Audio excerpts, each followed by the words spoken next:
بسم اللہ الرحمن الرحیم۔ شروع اللہ پاک کے ببرکت نام سے جو دلوں کا حال بخوبی جانتا ہے۔ السلام علیکم لسنرز، آپ سب کیسے ہیں؟ جو دوست چینل پر نئے آئے ہیں برائے مہربانی چینل سبسکرائب کر کے بیل نوٹیفیکیشن آن کر دیں کہ نئی آنے والی ویڈیوز کو سب سے پہلے مل جائے۔ ارے لسنرز، آج میں آپ کے لیے لائی ہوں برناگ ماریا سیریز کی قسط نمبر 31 سانپ اور دیوتا کا دوسرا حصہ پیش خدمت کرنے جا رہی ہوں۔ لسنرز، چلتے ہیں کہانی کی طرف۔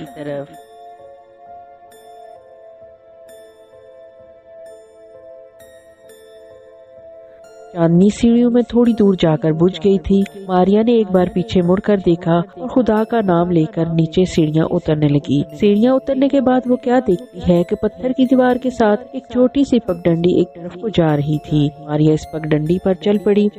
جو وہ آگے بڑھ رہی تھی اندھیرا زیادہ ہو رہا تھا۔ ماریا کے ایک طرف غار کی دیوار تھی اور دوسری جانب ایک گہری کھائی تھی۔ اس کھائی کے اندر اندھیرا تھا۔ وہ نہیں جانتی تھی کہ کھائی کے اندر کیا ہے۔ ڈنڈی ایک جانب آگے جا کر مڑ گئی۔ ماریا بھی ساتھ ہی گھوم گئی۔ اندھیرے میں وہ پھونک پھونک کر قدم رکھ رہی تھی۔ اس نے دیوار کا سہارا لے رکھا تھا۔ اب اسے آگے کچھ ہلکی ہلکی روشنی دکھائی دینے لگی۔ وہ بڑی حیران ہوئی کہ اس طریق مقبرے کے اندر روشنی کہاں سے آ رہی ہے۔ آگے چل کر ایک پگڈنڈی ایک چوڑے سے آنگن میں آ کر ختم ہو گئی۔ یہاں اوپر غار کی چھت بہت اونچی تھی اور چھت کے بیچ میں ایک چھوٹا سا سوراخ تھا جس میں سے ہلکی ہلکی چاند کی روشنی غار میں آ رہی تھی۔ ماریا آنگن کے ایک طرف دیوار کے ساتھ لگ کر کھڑی ہو گئی اور دھیمی روشنی میں دیکھنے لگی کہ وہاں کیا ہے۔ سامنے کی طرف دیوار سے ذرا ہٹ کر زمین پر پتھروں کا ایک چبوترا تھا جس کے اوپر 2 قبریں بنی ہوئی تھی۔ ماریا سمجھ گئی کہ یہی بادشاہ اور اس کی ملکہ کی قبریں ہیں۔ بادشاہ کو کئی 100 برس پہلے اس کے وزیر نے قتل کروا دیا تھا اور ملکہ کو دریا میں پھینکوا دیا تھا اور اب ملکہ کی روح چاندنی راتوں میں پین کرتی تھی۔ ماریا کچھ دیر خاموش کھڑی قبروں کو دیکھتی رہی۔ وہاں بڑی گہری خاموشی تھی۔ کسی پتے کے کھڑکنے کی آواز بھی نہیں آ رہی تھی۔ ماریا کو یوں لگا جیسے دور سے کسی کے پتھروں پر سلیب پر گھسیٹ کر چلنے کی آواز آ رہی ہے۔ اس نے آواز پر کان لگا دیے۔ سچ مچ یہ کسی ایسے انسان کے قدموں کی آواز تھی جو بڑی آہستہ آہستہ پتھروں کے فرش پر جوتی کو گھسیٹتا ہوا چل رہا تھا۔ ماریا کو کچھ خوف سا لگنے لگا۔ آخر اس نے اپنے آپ کو حوصلہ دیا اور یاد دلایا کہ وہ ایک بہادر اور دلیر لڑکی ہے۔ اس نے بڑی بڑی ڈرونی جگہوں پر اندھیری راتیں بسر کی ہیں اور وہ کئی جن بوتوں کو مل چکی ہے۔ زیادہ سے زیادہ یہ ملکہ کی روح ہو سکتی ہے۔ پھر کیا ہوا؟ وہ اس سے ملاقات کرے گی، اس کا انتظار کرے گی اور دیکھے گی کہ وہ کس طرح بیان کرتی ہے۔ اب ایک عجیب بات ہوئی۔ ماریا کو کھڑے کھڑے یوں لگا جیسے اس کے دونوں پاؤں بھاری ہو رہے ہیں۔ وہ کچھ پریشان ہو گئی۔ اس نے اپنا ایک پاؤں کھلانا چاہا تو اسے دقت ہوئی۔ دوسرے پاؤں کو اٹھانا چاہا تو وہ بھی اسے بہت بھاری لگا، جیسے کسی نے اس کے پاؤں کے ساتھ وزنی پتھر باندھ دیے ہوں۔ ماریا گھبرا گئی۔ پتھروں پر سلیپر کے گھسیٹنے کی آواز قریب آ رہی تھی۔ ماریا نے وہاں سے بھاگنے کی کوشش کی تو اسے یوں محسوس ہوا کہ اس کے دونوں پاؤں پتھر ہو گئے ہیں۔ وہ لاکھ کوشش کے باوجود وہاں سے 1 انچ بھی اپنے پاؤں آگے نہیں کر سکتی تو اسے پسینہ آ گیا۔ اس پر آنے والی روح کا جو کوئی بھی شے تھی اس کا جادو چل چکا تھا۔ ماریا نے محسوس کیا اس کا باقی جسم بھی بےحس ہوتا جا رہا ہے۔ اس نے اپنے بازو ہلانے چاہے تو وہ بھی نہ ہلے، ہاتھ ہلانے چاہے تو وہ بھی اپنی جگہ سے 1 انچ بھی نہ ہلے، گردن کو ہلانا چاہا تو گردن بھی اپنی جگہ سے ٹس سے مس نہ ہوئی۔ ماریا نے زور سے چیخ مارنی چاہی لیکن اس کی حلق سے آواز تک نہ نکلی۔ ماریا ساری کی ساری پتھر بن چکی تھی۔ وہ پتھر کا بت بن کر غار کی دیوار کے ساتھ لگی کھڑی تھی۔ نہ وہ بول سکتی تھی اور نہ اپنی جگہ سے ہل سکتی تھی۔ ماریا پر آنے والی طاقتور روح کا جادو چل چکا تھا۔ ماریا اگرچہ غائب تھی، وہ کسی کو دکھائی نہیں دیتی تھی، لیکن آخر وہ گوشت پوست کی ایک عام عورت تھی۔ اس کے پاس امبر کی طرح کوئی خفیہ طاقت نہیں تھی۔ وہ بے بس اور مجبور ہو کر کھڑی تھی۔ وہ پتھر بن گئی تھی اور اپنی جگہ سے ہل نہیں سکتی تھی، لیکن اس کی آنکھوں کا نور بالکل نہیں پتھرایا تھا۔ سب کچھ دیکھ سکتی تھی مگر جو کچھ وہ دیکھ رہی تھی اسے بیان نہیں کر سکتی تھی۔ یہ بڑی قابل رحم حالت تھی۔ قدموں کی آواز قریب آ کر رک گئی۔ ماریا کے کان بھی پتھر کے نہیں ہوئے تھے اور وہ آوازیں سن رہی تھی، وہ دیکھ رہی تھی، سن رہی تھی، لیکن ہل نہیں سکتی تھی اور نہ بول سکتی تھی۔ یہ ایک عجیب حالت اس پر طاری کر دی گئی تھی۔ وہ کسی غائبی روح کے قابو میں آ چکی تھی۔ اس نے سنا غار کے اندر کسی نے گہرا لمبا سانس لیا ہے۔ ماریا نے پوچھنا چاہا کہ وہ کون ہے اور اس پر جادو کس نے کر دیا، مگر وہ تو بول ہی نہیں سکتی تھی، اس کی آواز نہیں نکل رہی تھی۔ ماریا نے اپنے آپ کو حالات اور قسمت کے حوالے کر دیا اور پتھر کا بت بن کر اپنی جگہ کھڑی کھڑی رہی. اسے یوں محسوس ہو رہا تھا کہ اگر وہ ذرا سا ہل کر زمین پر گری تو ٹوٹ جائے گی. اب اسے ایک آواز سنائی دی, گہری پرسرار سرگوشی جیسی, اور پھر نفرت بھری آواز. اس آواز کے لہجے میں بدلہ لینے کا انداز تھا. سنو ماریا, مجھے معلوم ہے تم ایک غائب لڑکی ہو, تمہیں سوائے میرے اور کوئی نہیں دیکھ سکتا. تم میرے قابو میں ہو. میں اس مقبرے کا بھوت ہوں. یہاں ایک ملکہ کی روح کی آواز چاندنی راتوں میں آ کر بیان کیا کرتی تھی. اس ملکہ کی قبر اپنے بادشاہ کے ساتھ ہے. میں نے اس روح کو بھی قابو میں کر لیا ہے. مجھے ملکہ کی روح سے نفرت تھی. میں اس کی روح سے انتقام لینا چاہتا تھا, کیونکہ اس کے رونے اور بیان کرنے کی آوازیں سن کر میرا ایک بچہ بھی مر گیا. میں نے ملکہ کی روح کو ایک مرتبان میں بند کر کے زمین کے اندر دفن کر دیا ہے. میں نے فیصلہ کیا تھا کہ ملکہ کی روح سے ملاقات کرنے جو بھی آئے گا میں اسے بھی پتھر بنا کر اپنے قابو میں کر کے یہاں مقبرے کے اندر ہی دفن کر دوں گا. جس وقت مقبرے کے اندر داخل ہوئی تھی مجھے پتا چل گیا تھا. میں نے ان کو پتھر بنا کر اپنے قابو میں کر لیا ہے. اب تم ساری زندگی پتھر بن کر رہو گی. میں کوئی یہاں سے باہر نہیں نکال سکے گا. یہ اچھی بات ہے کہ تم کسی کو نظر نہیں آتی. میں تمہیں اٹھا کر ایک تابوت کے اندر ڈال دوں گا. اس پتھر کے تابوت میں 1000 برس پہلے چین کے ایک شہزادی کی لاش رکھی گئی تھی, جو اب مٹی بن کر اڑ گئی ہے. تابوت خالی ہو گیا ہے. اس تابوت میں تمہیں لٹا دیا جائے گا. ہر آدمی کو تابوت خالی نظر آئے گا, کیونکہ تم غائب عورت ہو, لیکن اصل میں تم پتھر بن کر اس کے اندر لیٹی رہو گی. تمہیں اب کھانے پینے کی ضرورت نہیں ہوگی. اس وقت تک زندہ رہو گی جب تک یہ دنیا قائم ہے. سب کچھ سنو گی, سب کچھ دیکھو گی, لیکن بول نہ سکو گی. نہ کسی کو مدد کے لیے پکار سکو گی, نہ تابوت میں سے اٹھ کر باہر نکل سکو گی. تمہاری زندگی قیامت کے دن تک اس تابوت کے اندر پڑے ہوئے غیبی پتھر کے بت کی طرح گزر جائے گی. اور میں تمہیں تابوت میں لٹا دوں. ماریا نے بھوت کی ساری باتیں سنی تھی. اس کا ایک ایک لفظ اس کی سمجھ میں آ گیا تھا. وہ اس وقت کو کوس رہی تھی جس وقت اس کے دل میں خیال آیا کہ وہ مقبرے کے اندر جا کر ملکہ کی روح سے ملاقات کرے. وہ ایک خوفناک مصیبت میں پھنس گئی تھی. اس غار کے اندر اب اس کی ساری زندگی گزرنے والی تھی. اتنے میں ماریا کو یوں محسوس ہوا جیسے کسی نے اسے اپنے لمبے لمبے طاقتور بازو میں اٹھا لیا ہو. وہ پتھر کے بت کی طرح بھوت کے بازو میں پڑی تھی. بھوت اسے اٹھا کر آہستہ آہستہ پاؤں گھسیٹتا واپس غار میں لے گیا. غار میں آگے جا کر اپنے آپ دیوار میں ایک جگہ سے پتھر ہٹے اور دروازہ نمودار ہو گیا. بھوت نے دیوار کے پتھر اپنے ہاتھ سے ہٹا دیے تھے. وہ ماریا کو بازو میں لکڑی کی طرح ڈالے دیوار میں سے گزر کر ایک چھوٹی سی کوٹری میں آ گیا. اس کوٹری کی دیواریں پتھریلی تھیں اور چھت نیچی تھی. ماریا نے نیم اندھیرے میں دیکھا کہ کوٹری کے درمیان میں پتھر کا ایک کھلا تابوت پڑا تھا. بھوت کے ہاتھوں نے اسے اس تابوت کے اندر لٹا دیا. ماریا پتھر کے ستون کی طرح اپنے آپ بھوت کے اندر لیٹ گئی. اس نے ہلنے جلنے اور نکل کر بھاگنے کی ایک بار کوشش پھر کی, مگر وہ اپنی انگلی تک ہلا نہ سکی. بھوت نے اسی پرسرار نفرت بھری آواز میں کہا, اب تم قیامت تک اس کوٹری کے تابوت کے اندر رہو گی. کوئی آ کر تمہاری خبر نہیں لے گا. کوئی آ کر تمہیں نہیں پوچھے گا کہ تم کس حال میں ہو. کسی سے بات نہ کر سکو گی, کسی کی آواز نہ سن سکو گی. یہ ہے سزا میرے غار کے اندر داخل ہو کر ملکہ کی روح سے ملاقات کرنے کی اور باتیں کرنے کی. میں جا رہا ہوں. فضا میں ایک ہلکے سے کہکے کی آواز گونجی اور دیوار کے پتھر دوبارہ اپنی جگہ پر چن دیے گئے. ماریا سمجھ گئی کہ بھوت چلا گیا ہے. وہ تابوت کے اندر ایک اکڑی ہوئی لاش کی طرح پڑی ہوئی تھی, پتھر کی سرد اور بے جان لاش کی طرح, جس کے صرف کان اور آنکھیں زندہ تھی.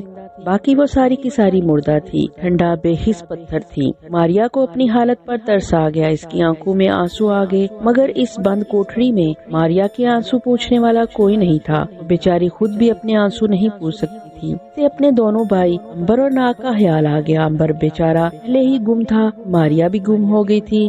ناگ قدر پریشان ہوگا. پہلے بھائی گم ہو گیا, اب بہن گم ہو گئی. خدا جانے اس پر کیا بیتے گی. ماریا کا دماغ پوری طرح کام کر رہا تھا. باتیں سوچ کر اس کی آنکھوں سے چھم چھم آنسو بہنے لگے. اس کی آنکھوں میں سے نکل کر سفید موتی بننے اور لڑک لڑک کر تابوت کے اندر روح کی چھوٹی چھوٹی گولیوں کی طرح گر پڑے تھے. ماریا کے آنسو کے موتی کے گرنے کی آواز بھی سنائی دیتی تھی. وہ یہ دیکھ کر اور بھی حیران ہوئی کہ اس کے آنسو بھی پتھر کے چھوٹے چھوٹے موتی بن کر گر رہے ہیں. کوٹری کے اندر گہری خاموشی چھائی ہوئی تھی. کسی قسم کی کوئی آواز نہیں آ رہی تھی. ہاں, اندر خدا جانے کہاں سے اور کدھر سے ہلکی ہلکی روشنی اور ہلکی ہلکی ہوا ضرور آ رہی تھی. ماریا اگر گردن ہلا سکتی تو ضرور گردن ہلا کر دیکھتی کہ یہ روشنی اور ہوا کدھر سے آ رہی ہے.